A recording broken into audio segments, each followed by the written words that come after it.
আদম সন্তান জন্মগ্রহণ করে না যাকে জন্মের পরে শয়তানে হাত লাগায় না, মাসসা টাচ করে না, হাত্তা ইস্তাহিল্লা সারিখা, শয়তানের স্পর্শে ওই বাচ্চা কেঁদে ওঠে।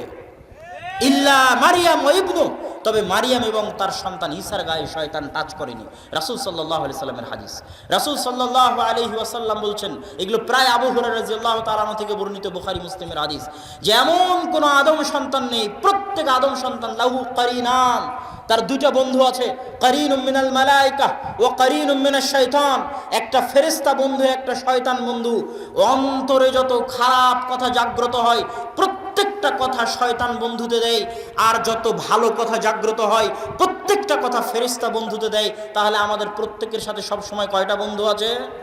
দুইটা বন্ধু আছে, একটা বন্ধু শয়তান, একটা বন্ধু ফেরেশতা। তাহলে আমি যে সকালবেলা ফজরের সময় ঘুমিয়ে থাকছি, আমাকে ভালো লাগছে এটা মনে করে, এটা ভয়ঙ্কর ধোঁকা। যুবক, তোমাকে বলছি এটা ভয়ঙ্কর ধোঁকা। তুমি বলছো গান শুনতে ভালো লাগছে, এটা তোমাকে ভালো লাগে না, এটা ভয়ঙ্কর ধোঁকা। তুমি যদি মনে করো আমাকে গান শুনতে ভালো লাগছে, এটা ধোঁকা। তুমি যদি মনে করো আমাকে ফজরের পর শুয়ে থাকতে ভালো লাগছে, এটা ধোঁকা। যুইয়িনা লাহুম, তোমার সামনে ভালো লাগায় আর শয়তান, শয়তানে ভালো লাগায়। অতএব তুমি আগে এটা বুঝতে শিখো, নাহলে যুদ্ধ করতে পারবে না। এই পৃথিবীতে মরা পর্যন্ত যুদ্ধ হচ্ছে শয়তানের সাথে। শয়তানের সাথে তো তখন যুদ্ধ করতে পারবে যখন তুমি জানবে যে আমি ফজরে, আমাকে ঘুমাচ্ছে কে, ফজরে আমাকে ঘুম পাড়াচ্ছে কে বলেন, আপনাকে গান শোনাচ্ছে কে, আপনার কানের মধ্যে গানকে ভালো লাগায় কে, শয়তান। যখন কারো কান গানের আওয়াজ শুনতে পছন্দ করে, ইবনুল কাইয়িম বলছে মৃত্যুর সময় তার কান কালেমা লা ইলাহা ইল্লাল্লাহকে ঘৃণা করে, নাউযুবিল্লাহ। যার কান একবার গানের আওয়াজ শুনতে ভালোবাসে, মৃত্যুর সময় ওর কান কাকে ঘৃণা করে? কালেমা লা ইলাহা ইল্লাল্লাহকে ঘৃণা করে। তাহলে শয়তানকে আপনি চিনতে পারবেন না যতক্ষণ না শয়তানের শক্তি ক্ষমতা জানবেন। রাসূল সাল্লাল্লাহু আলাইহি ওয়াসাল্লাম বলছেন, ইন্না শাইতান ইয়াজরি মাজরাদ দাম, মানুষের রক্তের কণায় কণায় শয়তান চলতে পারে। এটা কি কাল্পনিক না বাস্তব? বাস্তব। আপনার রক্তের কণায় কণায় শয়তান চলতে পারে। এই জন্য রাসূল সাল্লাল্লাহু আলাইহি ওয়াসাল্লাম বলছেন, যারা শাহওয়াত, নিজের মনের শাহওয়াত কন্ট্রোল করতে চায়, তারা রোজা রাখো। রোজা রাখলে খাবার কম হয়, খাবার কম হলে রক্তকণিকা ছোট হয়ে যায়, রক্তকণিকা ছোট হয়ে যাওয়ার জন্য শয়তান ঢুকতে পারে না রক্তকণিকার মধ্যে। এই জন্য সিয়াম রাখো, রোজা রাখো, যাতে শয়তানে তোমার রক্তকণিকার মধ্যে ঢুকতে না পারে। বেশি করে খাবা, পেট পূর্ণ করে খাবা, প্রত্যেকটা রক্তের কণায় কণায় বেশি করে শয়তান ঢুকবে, আর বেশি করে অলসতা কাজ করবে, বেশি করে গুনাহের কাজে লিপ্ত হবা। নীতিগতভাবে, শারআনের যদি বাংলা অনুবাদ করি তাহলে নীতিগতভাবে আল্লাহ সুবহানাহু ওয়া তাআলা শারআন, নীতিগতভাবে, আইনগতভাবে তার প্রত্যেক সৃষ্টিজীবের কল্যাণ চান। আল্লাহ চান যে ইবলিস ইসলাম গ্রহণ করে আদমকে সিজদা করে জান্নাতে যাক, এটা আল্লাহর শারআন, নীতিগত চাওয়া। আল্লাহ চান যে ফেরাউন হেদায়েত প্রাপ্ত হোক, আল্লাহর প্রতি ঈমান আনয়ন করুক, তারপরে ফেরাউন আল্লাহর প্রতি ঈমান আনয়ন করে জান্নাতে যাক, এটা কার চাওয়া? আল্লাহর চাওয়া। এই জন্যই তো আল্লাহ সুবহানাহু ওয়া তাআলা নবী রাসূল পাঠিয়েছেন। কিন্তু ইবলিস যখন সিজদা করলো না, তখন আল্লাহ কি ইবলিসকে জোর করে সিজদা করাতে পারতেন না? জিবরাইলকে বলতে, জিবরিল ইবলিসের মাথা ধর, মাথা ধরে সিজদা করা, পারতেন না? পারতেন না। আলা কুল্লি শাইইন কাদির, সব কিছুর উপর ক্ষমতাবান, ফাআলুল লিমা ইউরিদ, যা ইচ্ছা তাই করতে পারেন। ইবলিস কেন? ইবলিসের বাপও সিজদা করতে বাধ্য আল্লাহ সুবহানাহু ওয়া তাআলা যদি চান।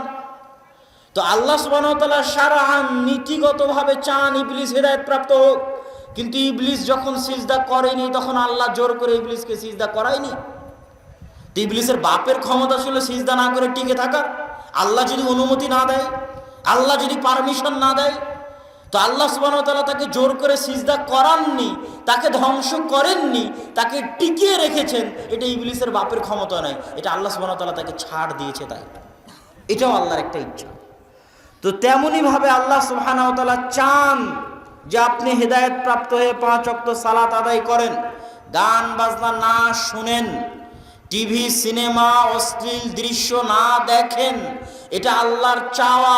এই চাওয়ার জন্য আল্লাহ কোরআন পাঠিয়েছে, এই চাওয়ার জন্য আল্লাহ নবী পাঠিয়েছে, এই চাওয়ার জন্য আল্লাহ আজকে প্রোগ্রামের আয়োজন করেছে, এই চাওয়ার জন্য আল্লাহ বক্তব্যের ব্যবস্থা করে দিয়েছে, জুমার খুতবা করে দিয়েছে, মসজিদ করে দিয়েছে।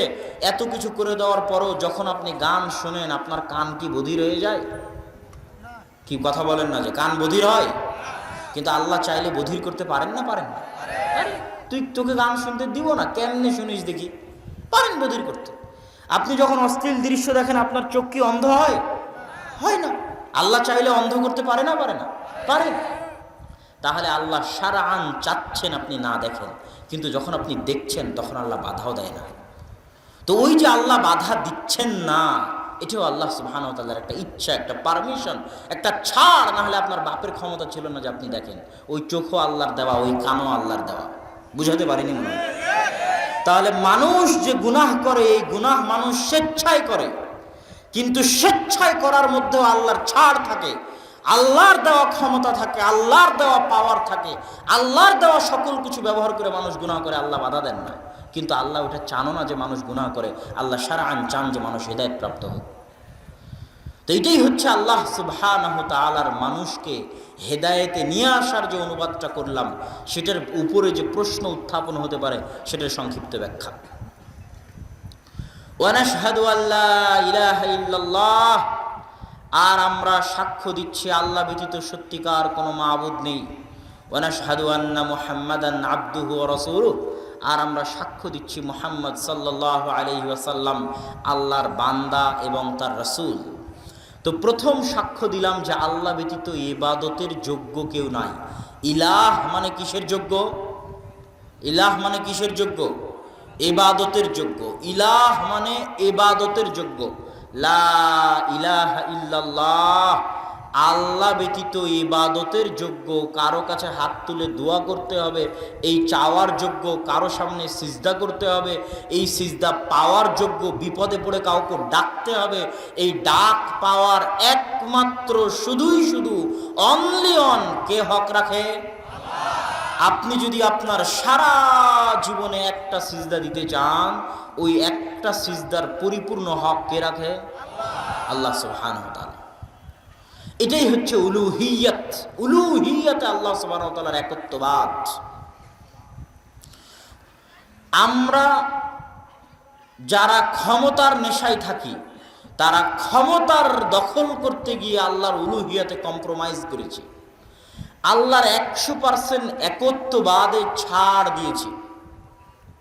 আর এটা আমাদেরকে পশ্চিমারা বুঝিয়েছে যে তোমাদের যে মূল্যবোধ আছে, ওই মূল্যবোধে ছাড় দিয়ে তোমরা ক্ষমতায় যাও, ক্ষমতায় গেলে ধীরে ধীরে সব ঠিক করে নিবে। এটা একটা হাতের মোয়ার মতো, একটা মরুভূমিতে দেখা ওই যে চিকচিক পানির মতো দেখায়, কাছে গেলে বালু, এরকম মরিচিকার মতো। বরং আল্লাহর উলুহিয়তে সরিষা সমপরিমাণ ছাড় না দিয়ে পুরো জীবন অতিক্রম করে দেওয়া একজন মুসলমানের সফলতা। বুঝাতে পারি না? একজন মুসলমানের সফলতা হচ্ছে আল্লাহর উলুহিয়তে সরিষা সমপরিমাণ ছাড় না দিয়ে দুনিয়া থেকে চলে যাওয়া। তাতে ক্ষমতা আসুক আর যাক, তাতে আমার যায় আসে না। তাতে টাকা থাকুক আর টাকা যাক, তাতে আমার যায় আসে না। তাতে মানুষে ভালো বলুক আর মানুষে মন্দ বলুক, তাতে আমার যায় আসে না। কিন্তু আমি নো কম্প্রোমাইজ। আল্লাহর উলুহিয়তে কোনো কম্প্রোমাইজ হবে না। আল্লাহ সুবহানাহু ওয়া তাআলার একত্ববাদ, যে তিনি নাম হিসেবে একক, গুণ হিসেবে একক, কর্ম হিসেবে একক, ইবাদত পাওয়ার যোগ্য হিসেবে একক, রব হিসেবে একক, এগুলো সকল ক্ষেত্রে তিনি হচ্ছেন একক এবং অদ্বিতীয়। আল্লাহ সুবহানাহু ওয়া তাআলার এই একত্ব, এই অদ্বিতীয়ত্বে সরিষা সমপরিমাণ ছাড় না দিয়ে দুনিয়া থেকে বিদায় নেওয়া একজন মুসলমানের জীবনের সবচেয়ে বড় সফলতা। সফলতা আল্লাহর উলুহিয়তে কম্প্রোমাইজ করে কোনো একটা বড় কিছু করে দেওয়ার নাম সফলতা নয়। ওয়া নাশহাদু আন্না মুহাম্মাদান আবদুহু ওয়া রাসূলুহু, আর সাক্ষ্য দিচ্ছি মুহাম্মদ আল্লাহর বান্দা। মুহাম্মদ সাল্লাল্লাহু আলাইহি সাল্লামের কত গুণ আছে, অসংখ্য অগণিত গুণ আছে। আল্লাহ খালি একটা গুণ চয়েস করলেন, সেটা হচ্ছে তার বান্দা। আল্লাহ সুবহানাহু ওয়া তাআলা যখন কোরআন মাজিদে বলেছে সুবহানাল্লাযী আসরা বিআবদিহি লাইলাম মিনাল মাসজিদিল হারামি ইলাল মাসজিদিল আকসা যে ওই আল্লাহর পবিত্রতা বর্ণনা করছি যিনি তার বান্দাকে, আরো শত শত গুণ আছে, সব গুণ বাদ দিয়ে আল্লাহ তার রাসূলের জন্য একটা গুণ উল্লেখ করেছে। সেই গুণটা কি বলেন তো? আল্লাহর দাস, আল্লাহর গোলাম, আল্লাহর বান্দা। কি জন্য? এর চাইতে বড় মর্যাদা কর, এর চাইতে করো সম্মান কর, এর চাইতে উত্তম, এর চাইতে সুন্দর আর কোনো পরিচয় পৃথিবীর সর্বশ্রেষ্ঠ মানুষের জন্য হতে পারে না, যে সে কার বান্দা? আল্লাহর বান্দা। যে আল্লাহর বান্দা হওয়ায় যত পরিপূর্ণ, আল্লাহর দাসত্বে যত বেশি, আল্লাহর দাসত্বে যত কামালিয়াত, যত পরিপূর্ণতা আছে, ও তত সর্বশ্রেষ্ঠ, তত ক্ষমতাশালী, তত পাওয়ারফুল, তত আত্মমর্যাদা সম্পন্ন, আর তত তার আত্মমর্যাদা, তত তার ক্ষমতা, তত তার স্বাধীনতা। যে যত বেশি আল্লাহর বান্দা সে তত বেশি স্বাধীন, যে যত বেশি আল্লাহর বান্দা ও তত বেশি আত্মমর্যাদা সম্পন্ন, যে যত বেশি আল্লাহর বান্দা ও অত বেশি ক্ষমতাশালী, অত বেশি পাওয়ারফুল। তো মুহাম্মদ সাল্লাল্লাহু আলাইহি ওয়াসাল্লাম ছিলেন পৃথিবীতে সবচেয়ে বেশি কামালিয়াতের দিক থেকে, আল্লাহর বান্দিগি, আল্লাহর দাসত্বের কামালিয়াতের দিক থেকে সবচেয়ে বড় দাস, সবচেয়ে পরিপূর্ণ দাসত্ব যিনি করেছেন আল্লাহ সুবহানাহু ওয়া তাআলা, তিনি মুহাম্মদ সাল্লাল্লাহু আলাইহি ওয়াসাল্লাম। আর আল্লাহর এই পরিপূর্ণ দাসত্বের কারণে তিনি পৃথিবীর সবচেয়ে পাওয়ারফুল। এই জন্য আল্লাহ ব্যতীত পৃথিবীর কোনো ক্ষমতার তাকে পরোয়া করা লাগতো না। যে আল্লাহর একটু হলো কম বান্দা, ও দেখবেন একটু হলো ক্ষমতার পরোয়া করবে। আরে চেয়ারম্যান সাহেব যেন কি বলে, মেম্বার সাহেব যে কি বলে, গ্রামের মানুষ যে কি বলে, সমাজের মানুষ যে কি বলে, ও হচ্ছে ডারপোক, ভীতু, কাপুরুষ, পরাধীন, গোলাম, মানুষের গোলাম, ক্ষমতার গোলাম, নারীর গোলাম, টাকার গোলাম, সম্মানের গোলাম, ভীতু, কাপুরুষ, পরাধীন। আর যে 100তে 100 আল্লাহর বান্দা, ওর কি পরোয়া করার প্রয়োজন আছে? কারো টাকার পরোয়া করার প্রয়োজন আছে? কারো ক্ষমতার পরোয়া করার প্রয়োজন আছে? নাই। ও হচ্ছে পারমাণবিক বোমের চেয়ে শক্তিশালী এবং পাওয়ারফুল। যেমন ইব্রাহিম আলাইহিস সালাতু ওয়াস সালাম ছিলেন একাই উম্মাতুন ওয়াহিদা, একা একটা কওমের সমান, একা একটা উম্মতের সমান, একা একটা জাতির সমান। কিসের ভিত্তিতে? আল্লাহর দাসত্বে, আল্লাহর বান্দিগিতে, পরিপূর্ণতার ভিত্তিতে। তাহলে ওয়ানাশহাদু আন্না মুহাম্মাদান আবদুহু ওয়া রাসূলুহু, আর আমরা সাক্ষ্য দিচ্ছি মুহাম্মদ সাল্লাল্লাহু আলাইহি ওয়াসাল্লাম আল্লাহর বান্দা এবং তার রাসূল। এই ছিল আজকে আমাদের বক্তব্যে।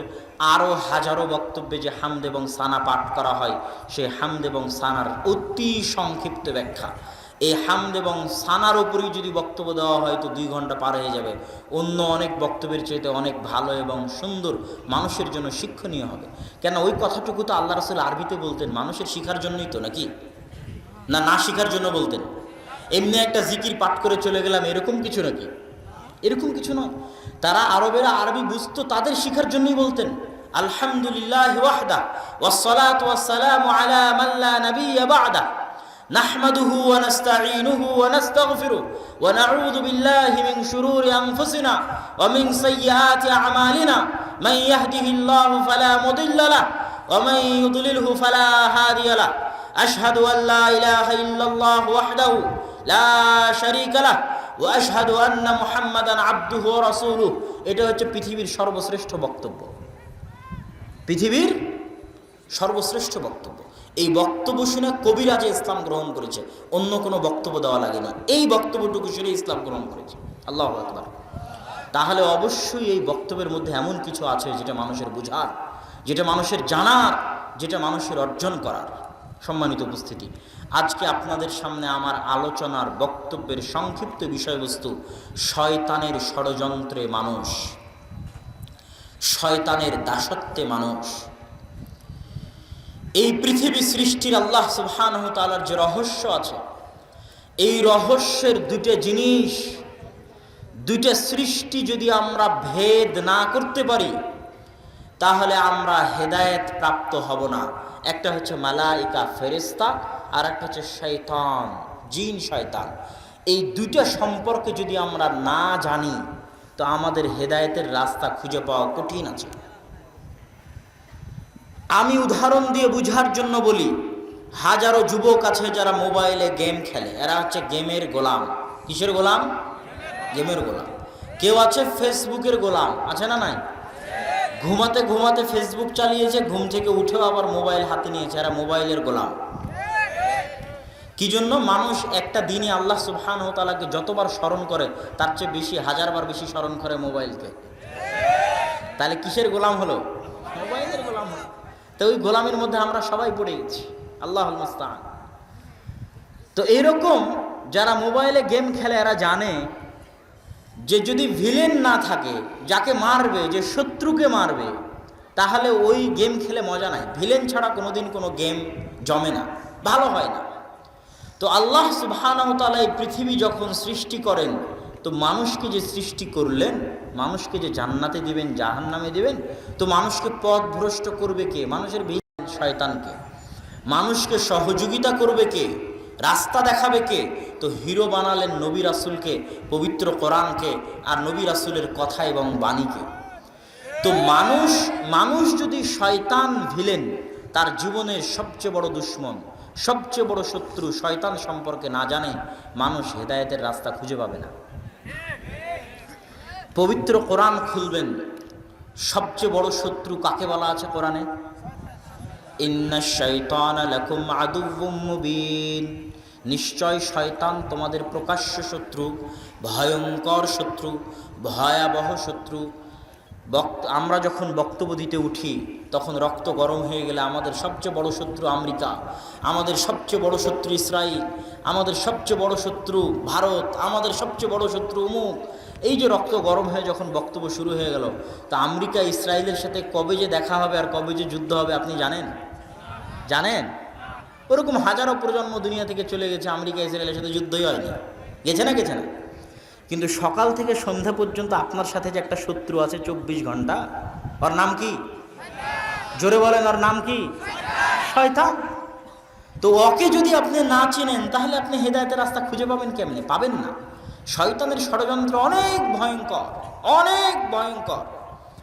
ফেরেশতাকে চিনতে হবে, শয়তানকে চিনতে হবে। ফেরেশতাকে চিনতে হবে, শয়তানকে চিনতে হবে। আসেন আমরা একটু শয়তানকে চিনি। পবিত্র কোরআন পরিপূর্ণ হয়ে আছে শয়তান দিয়ে, আর হাদিস পরিপূর্ণ হয়ে আছে শয়তান দিয়ে। আমরা যখন কোরআন পড়াই শুরু করি তখন কি বলি? আউযু বিল্লাহি মিনাশ শাইতানির রাজীম। বিতাড়িত শয়তান থেকে পরিত্রাণ চাচ্ছে। আচ্ছা, শয়তান যদি নাই থাকবে, শয়তান যদি কাল্পনিক কিছু হবে, তাহলে কোরআনের মতো একটা পবিত্র গ্রন্থ পড়তে সারা জীবনে হাজারবার লাখোবার খালি শয়তান থেকে পরিত্রাণ চাই, শয়তান থেকে পরিত্রাণ চাই, শয়তান থেকে পরিত্রাণ চাই, এটা কি পাগল ধর্ম নাকি? আপনি কি মনে করেন? যদি শয়তানের অস্তিত্ব নাই থাকবে তাহলে এটা কি পাগল ধর্ম নাকি যে রাত দিন খালি এটাই পড়াচ্ছে? কি বলো? আউযু বিল্লাহি মিনাশ শাইতানির রাজীম। বিতাড়িত শয়তান থেকে পরিত্রাণ চাই। তো শয়তান তো অবশ্যই এমন ভয়ঙ্কর কিছু, এমন ভয়াবহ কিছু, এমন ভয়ানক কিছু, আপনার কল্পনার চাইতে, আপনার চিন্তার চাইতে, আপনার ভাবনার চাইতে ভয়ঙ্কর এবং ভয়ানক কিছু। এত ভয়ানক, এত ভয়ঙ্কর যে 24 ঘন্টা আপনাকে পড়তে হচ্ছে আউযু বিল্লাহি মিনাশ শাইতানির রাজীম। না কি বলেন? আপনি কি মনে করেন? যদি এত ভয়ঙ্কর না হয় এত গুরুত্ব দিয়ে বলার কি দরকার? এত গুরুত্ব দিয়ে বলার প্রয়োজন নাই তো। কোরআনে সব জায়গায় আল্লাহ সুবহানাহু ওয়া তাআলা বলছে তোমাদের সবচেয়ে বড় শত্রু শয়তান, তোমাদের মহাশত্রু শয়তান, তোমাদের ভয়ঙ্কর শত্রু শয়তান। কেন শয়তান ভয়ঙ্কর শত্রু? আল্লাহ পবিত্র কোরআনে শয়তানের কিছু ওয়াদা উল্লেখ করেছে, শয়তানের শপথ। ওয়ালা উযিল্লান্নাহুম ওয়ালা উমান্নিয়ান্নাহুম ওয়ালা আমুরান্নাহুম, কোরআনের আয়াত। শয়তানে শপথ করছে যে অবশ্যই আমি মানুষকে পথভ্রষ্ট করবই করব। ওয়ালা উযিল্লান্নাহুম, অবশ্যই আমি মানুষকে পথভ্রষ্ট করেই ছাড়ব। ওয়ালা আকুদান্নাহুম সিরাতাকাল মুস্তাকিম, মানুষ সিরাতে মুস্তাকিমে যেন চলতে না পারে, এই জন্য সিরাতে মুস্তাকিমে চলার ক্ষেত্রে মানুষের রাস্তায় আমি শয়তান বাধা দিব তার ডান দিক থেকে, আমি শয়তান বাধা দিব তার বাম দিক থেকে, আমি শয়তান বাধা দিব তার সামনে থেকে, আমি শয়তান বাধা দিব তার পিছন থেকে। এগুলো কোরআনের আয়াতে আল্লাহ বর্ণনা করতেছেন। কার শপথ? জোরে বলেন, কার শপথ? শয়তানের শপথ। তো শয়তান যদি কাল্পনিক কিছু হয়, আর মানুষ যতই আপনি বলেন আমি শয়তানে বিশ্বাস করি, কেউ শয়তানে বিশ্বাস করে না। যতই বলেন ফেরেশতায় বিশ্বাস করি, আসলে কেউ ফেরেশতাতে বিশ্বাস করে না। মানুষ যদি শয়তান আর ফেরেশতাকে জানতো, মানুষ কোনোদিন গুনাহই করতো না। মানুষ যদি বুঝতো যে শয়তান কি, শয়তানের ষড়যন্ত্র কেমন, সে কিভাবে শয়তানের গোলাম হয়ে গেছে, কিভাবে শয়তানের দাস হয়ে গেছে, আর শয়তান যে বাস্তব কিছু, নট কাল্পনিক, শয়তান যে সত্যিই মানুষকে গোলাম বানাতে পারে, আমরা যে সত্যিই শয়তানের গোলাম হয়ে গেছি, এটা যতক্ষণ না বুঝতে পারবো ততক্ষণ শয়তানের গোলামি থেকে মুক্তি পাবো কিভাবে? পাবো না তো মুক্তি। জানতে তো হবে আগে শয়তান কে। শয়তানের পরিচয়ের 1 নম্বর পয়েন্ট হচ্ছে, মানুষও শয়তান হতে পারে, জিনও শয়তান হতে পারে। জিন আর মানুষের বাইরে শয়তান বলে আলাদা কোনো সৃষ্টি নাই। আল্লাহ জিন শয়তানই মূল শয়তান। জিনদের মধ্যে যারা পথভ্রষ্ট, জিনদের মধ্যে যারা খারাপ, এরাই শয়তান। আর শয়তানের সবচেয়ে বড় নেতাকে ইবলিস। সবচেয়ে বড় নেতাকে ইবলিস। এবং ইবলিস মহাসমুদ্রে বিশাল আসন নিয়ে বসে, এটা কাল্পনিক নয়, সত্যি ইবলিস মহাসমুদ্রে। আজকেও ইবলিস মহাসমুদ্রে তার আসন নিয়ে বসেছে। সারা পৃথিবীতে তার যে বিশাল বাহিনী আছে মানুষকে পথভ্রষ্ট করার, আমাকে এবং আপনাকে পথভ্রষ্ট করার, ওই সব বাহিনী তাকে গিয়ে রিপোর্ট দেয়। আল্লাহর বাহিনী ফেরেশতা আল্লাহকে গিয়ে রিপোর্ট দেয় মানুষ আজ সারাদিন কি করেছে। আর ইবলিসের বাহিনী শয়তান গিয়ে ইবলিসকে রিপোর্ট দেয় কতজন মানুষকে গান শুনিয়েছে, কতজন মানুষকে জেনায় লিপ্ত করিয়েছে, কতজন মানুষকে দিয়ে এই গুনাহ করিয়ে নিয়েছে। তখন ইবলিসের কাছে সবচেয়ে দামি গুনাহ হচ্ছে স্বামী স্ত্রীর মধ্যে তালাক করিয়ে দেওয়া। সবচেয়ে দামি কাজ পৃথিবীতে, ফাসাদ সৃষ্টি করার, পৃথিবীতে ফিতনা সৃষ্টি করার সবচেয়ে দামি কাজ স্বামী স্ত্রীর মধ্যে বিচ্ছিন্নতা করিয়ে দেওয়া। এটাতে ইবলিস সবচেয়ে খুশি হয়, তার সাথে উঠে গিয়ে কোলাকুলি করে। হাদিসের বাক্য, ইয়ালতাজিমু, তাকে উঠে গিয়ে কোলাকুলি করে। নাম আনতা, ইবলিস বলে হ্যাঁ তুমিই ঠিক কাজ করেছো, তোমারই আমার দরকার। কেন ইবলিস এত খুশি হয় স্বামী স্ত্রীর বিচ্ছিন্নতায়? আল্লাহ বহু বক্তব্যে, আদর্শ পরিবারের বহু বক্তব্যে আমি বলেছি, আল্লাহ পৃথিবীকে আবাদ করে কি দিয়ে? পরিবার দিয়ে। কি দিয়ে আবাদ করছে আল্লাহ পৃথিবীকে? পরিবার দিয়ে। যখন লূত আলাইহিস সালামের কওম পরিবার প্রথার বিরুদ্ধে চলে গেছে, তখন আল্লাহ লূত আলাইহিস সালামের কওমকে এইভাবে উল্টিয়ে ধ্বংস করে দিয়েছে, দুনিয়াতেই রাখে না। পৃথিবীর মানুষ আবারও যেই দিন পরিবার প্রথার বিরুদ্ধে চলে যাবে, ওই দিন আল্লাহ পৃথিবী ধ্বংস করে দিবে। সেই দিন কোন দিন? যেই দিন মানুষ, কুকুর যেমন কুকুরনির সাথে রাস্তায় মিলিত হয় লজ্জা বুঝে না, গাধা যেমন গাধীর সাথে প্রকাশ্যে মিলিত হয় লজ্জা বুঝে না, মানুষ ওইভাবে জেনায় লিপ্ত হবে, লজ্জা বুঝবে না। ওই দিন আল্লাহ পৃথিবী আর রাখবেন না, ধ্বংস করে দেবেন। তবে সেই দিন ইমাম মাহদি আর ঈসা আলাইহিস সালামের আগে নয়, তাদের মৃত্যুর পরে একটা শীতল বাতাসে দুনিয়া থেকে সব মুমিন মানুষ চলে যাবে। দুনিয়াতে শুধু কাফের, মুশরিক, ফাসেকরা থাকবে। ওই কাফের, মুশরিক, ফাসেকদের চরিত্র বৈশিষ্ট্য হবে এমন যে তারা পশু প্রাণীর মতো খোলা রাস্তায় জেনায় লিপ্ত হবে। তখন আর পরিবার প্রথা থাকবে না। আর পরিবার প্রথা না থাকা মানে আল্লাহ কিয়ামত কায়েম করে দিবে। তাহলে এখনো কিয়ামত হয়নি কি জন্য বলেন তো? পরিবার প্রথা আছে তাই। কি জন্য কিয়ামত হয়নি? জোরে বলেন, কি আছে তাই? পরিবার আছে তাই কিয়ামত হয়নি রে বাবা। পরিবার আছে এই জন্য কিয়ামত হয়নি। পরিবার যেই দিন থাকবে না ওই দিন কিয়ামত হয়ে যাবে। তাহলে পৃথিবী টিকে আছে পরিবার দিয়ে। তাহলে ইসলামেরও মূল ভিত্তি পরিবার। তো যখন স্বামী স্ত্রীর মধ্যে বিচ্ছেদ ঘটে যায়, তালাক বৃদ্ধি পেয়ে যায়, সমাজ তালাকে পরিপূর্ণ হয়ে যায়, পরকীয়ায় পরিপূর্ণ হয়ে যায়, অবৈধ সম্পর্কে পরিপূর্ণ হয়ে যায়, তখন সমাজ পচে গলে নষ্ট দুর্গন্ধে শেষ হয়ে যায়। পরিবারই যখন নাই, তখন আর ইসলাম থাকে কিভাবে? এই জন্য ইবলিস সবচেয়ে ভালোবাসে পরিবার ধ্বংস করতে। কি ধ্বংস করতে? ইবলিসের বাহিনী যারা পৃথিবীতে আছে, এরাও দেখবেন সব পরিবারের শত্রু। কিসের শত্রু? পরিবারের শত্রু। ওই যে মা এবং বোনকে বাড়ির থেকে বের করে নিয়ে যাবে, এনজিওর কর্মী, নারীবাদীরা, এই নারীবাদীরা সব কার গোলাম?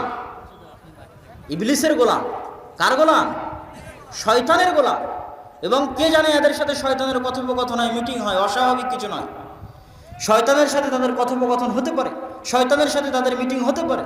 এরা শয়তানের আদেশে, ইবলিসের আদেশে পরিবার ধ্বংস করার জন্য এরা রাস্তায় নেমেছে, মাঠে নেমেছে।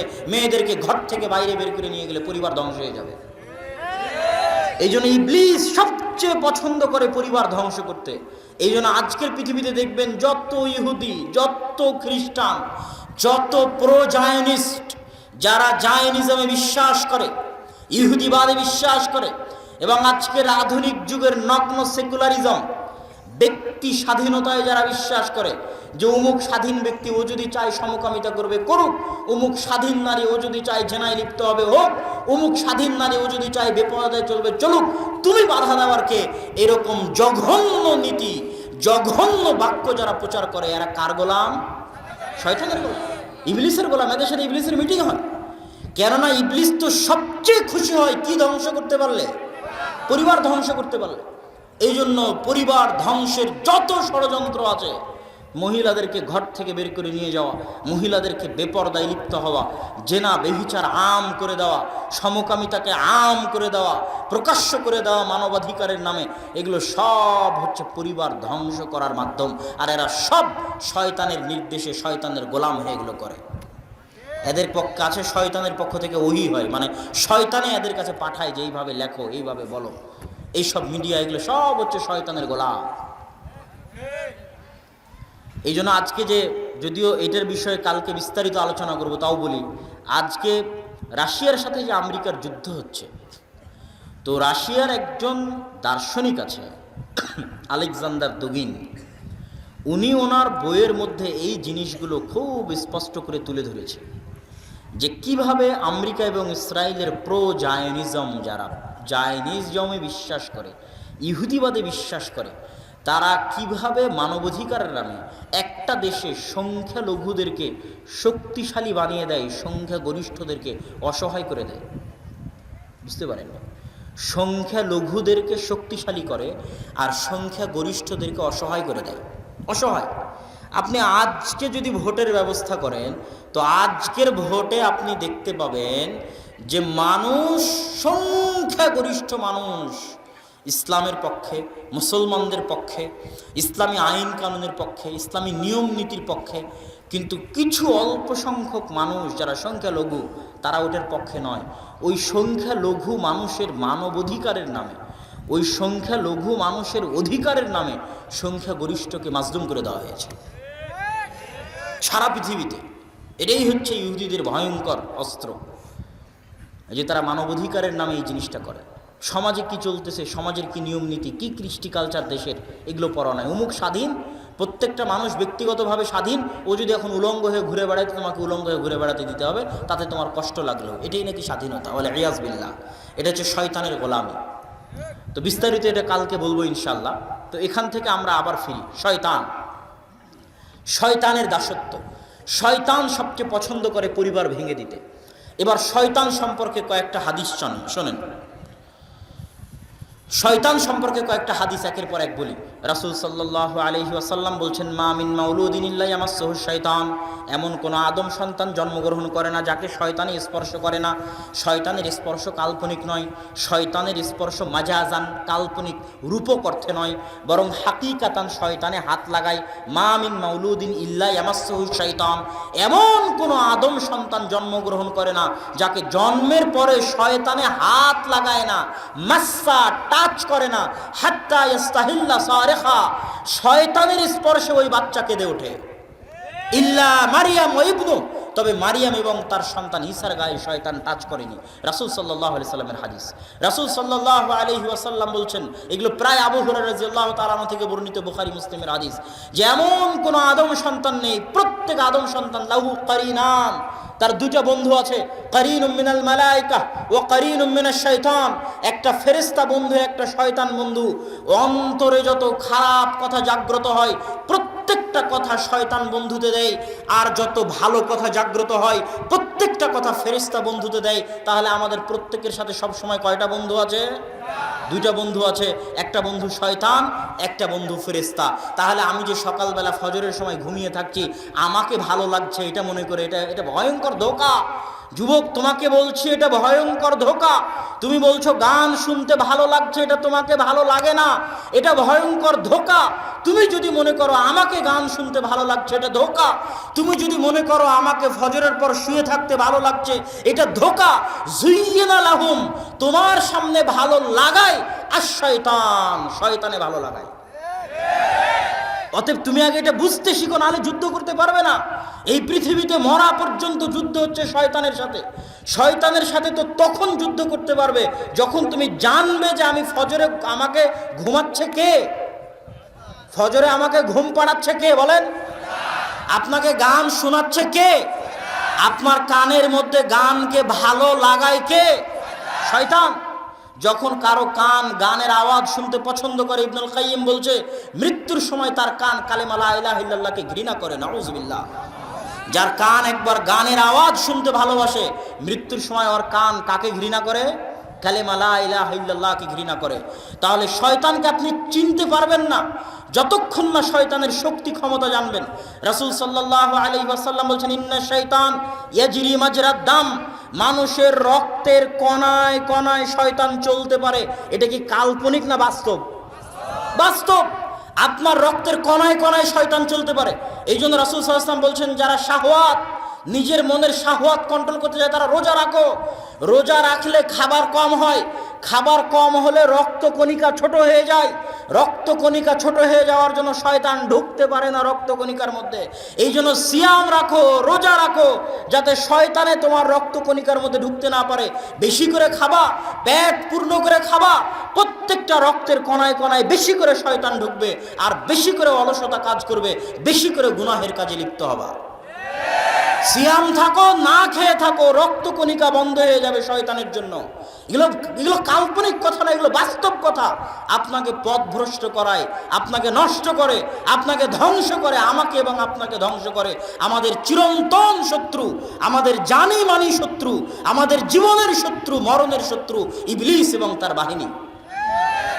এই জন্য রাসূল সাল্লাল্লাহু আলাইহি ওয়াসাল্লাম বলেছেন ইযা দাখালা আহাদুকুম ফি বাইতিহি ওয়া লাম ইয়াযকুর ইসমাল্লাহ, যখন তোমাদের কেউ কোনো বাড়িতে প্রবেশ করে এবং আল্লাহ সুবহানাহু ওয়া তাআলার নাম না নেয়। আল্লাহ সুবহানাহু ওয়া তাআলার নাম হচ্ছে আসসালাম। সালাম মানে শান্তি।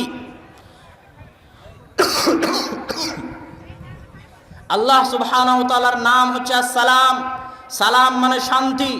যখন তোমাদের কেউ বাড়িতে প্রবেশ করে এবং আল্লাহর নাম না নেয়, তখন শয়তানে বলে এই বাড়ি মাবিতুকুম, তোমাদের থাকার জায়গা, আশাউকুম, এই বাড়ি তোমাদের খাওয়ার জায়গা, তোমরা এই বাড়িতে থাকো, খাও, আড্ডা দাও।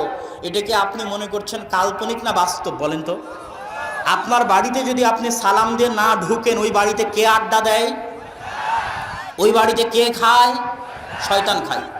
ইযা আকালা আহাদুকুম ওয়া লাম ইয়াযকুর ইসমাল্লাহ, যখন কেউ খাদ্য গ্রহণ করে বিসমিল্লাহ বলে না, আল্লাহর নাম নেয় না, ইয়াকুলু মাআহু শাইতান, তখন তার সাথে শয়তানে খায়। শয়তানে যে খায় এটা কাল্পনিক না বাস্তব?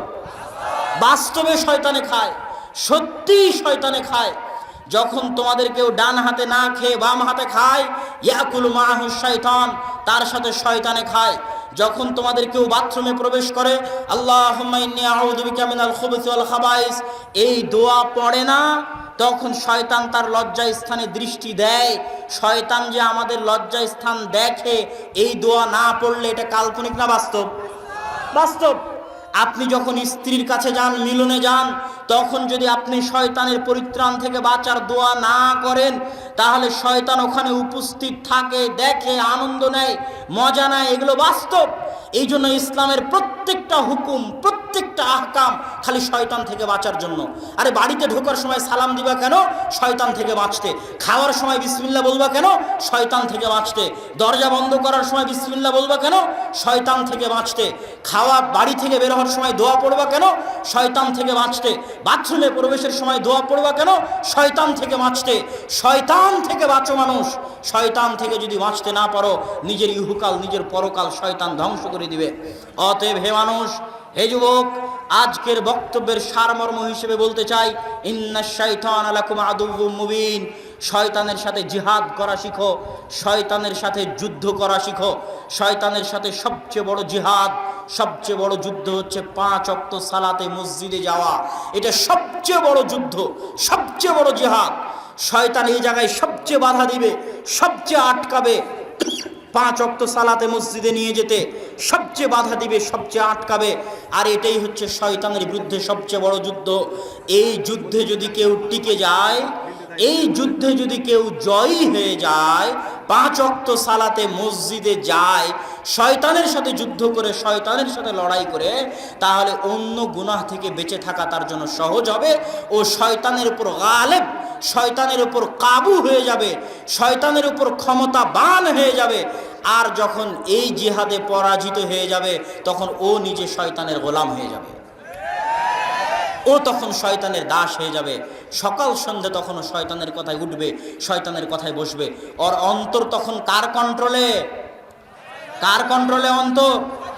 ওর পায়ে তখন কার দাসত্বের জিঞ্জির বাঁধা? শয়তানের দাসত্বের জিঞ্জির বাঁধা। অতএব শয়তানের দাসত্বের জিঞ্জিরকে ছিন্ন করে আল্লাহর দাসত্ব বরণ করার যে যুদ্ধ, এটাই আসমানের নিচে জমিনের উপরে সবচেয়ে বড় যুদ্ধ।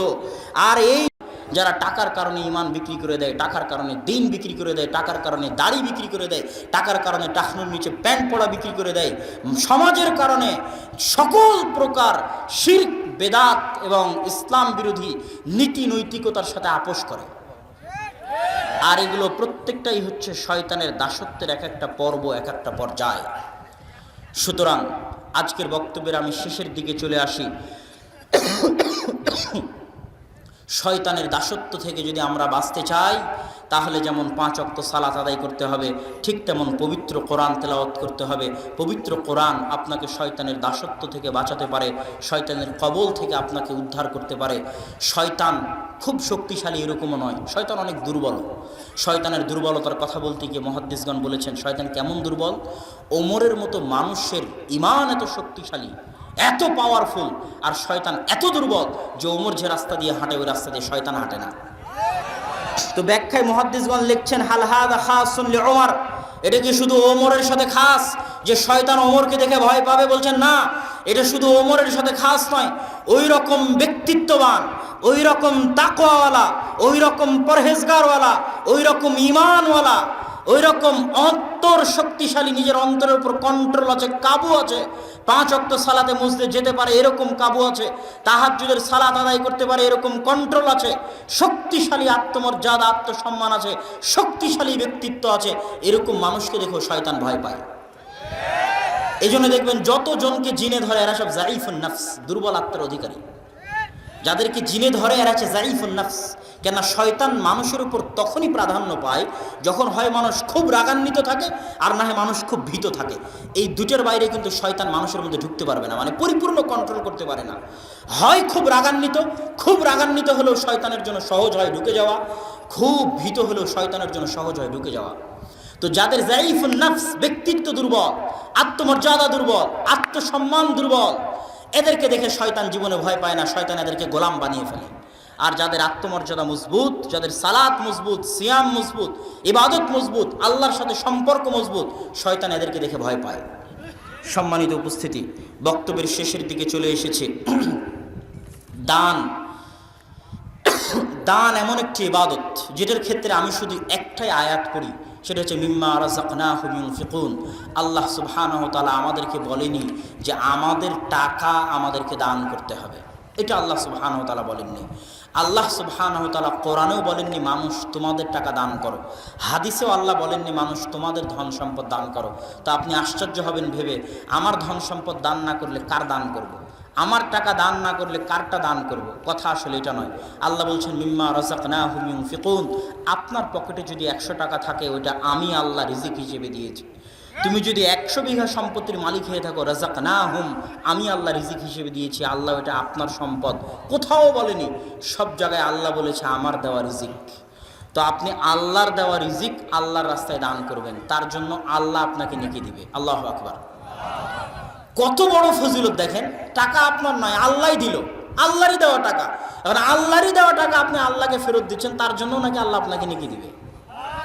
অন্যের দেওয়া টাকা নিয়ে এসে আল্লাহকে দিতেন, তাহলে আল্লাহ খুশি হতো, এটা একটা কথা ছিল। মিম্মা রাযাকনাহুম, আল্লাহর দেওয়া টাকা, আল্লাহর দেওয়া সম্পদ, আল্লাহর দেওয়া জমি, আল্লাহর দেওয়া জায়গা, আল্লাহ কি দিবেন তাও আল্লাহ খুশি। আল্লাহু আকবার। অতএব দানের হাত প্রশস্ত করবেন, কার্পণ্য করবেন না। যাওয়ার সময় মাসিকাল ইতিসাম আর দাওয়া ইলাল্লাহর সকাল সন্ধ্যায় পঠিতব্য দোয়া, নতুন বই পোশাক, নতুন বই রাসূল সাল্লাল্লাহু আলাইহি ওয়াসাল্লামের সালাত বনাম প্রচলিত সালাত, এগুলো নিয়ে যাওয়ার চেষ্টা করবেন। মাসিকাল ইতিসাম এর এজেন্ট হবেন। স্টল আছে ডানে শেষের দিকে, স্টল আছে, স্টল থেকে নেবেন। আর আমার বক্তব্যের সারমর্ম একটাই, আল্লাহ সুবহানাহু ওয়া তাআলা যেন আমাদেরকে শয়তানের গোলাম, শয়তানের দাস, শয়তানের অধীনস্থ হওয়া থেকে রক্ষা করে আল্লাহর গোলাম, আল্লাহর দাস হওয়ার তৌফিক দান করে। আল্লাহুম্মা আমিন। ওয়া আখিরু দাওয়ানা আনিল হামদুলিল্লাহি রাব্বিল আলামিন। আসসালামু আলাইকুম ওয়া রাহমাতুল্লাহি ওয়া বারাকাতুহু। স্বেচ্ছাসেবক ভাইয়েরা আপনাদের মধ্যে গেছে, আপনারা সহযোগিতা করবেন।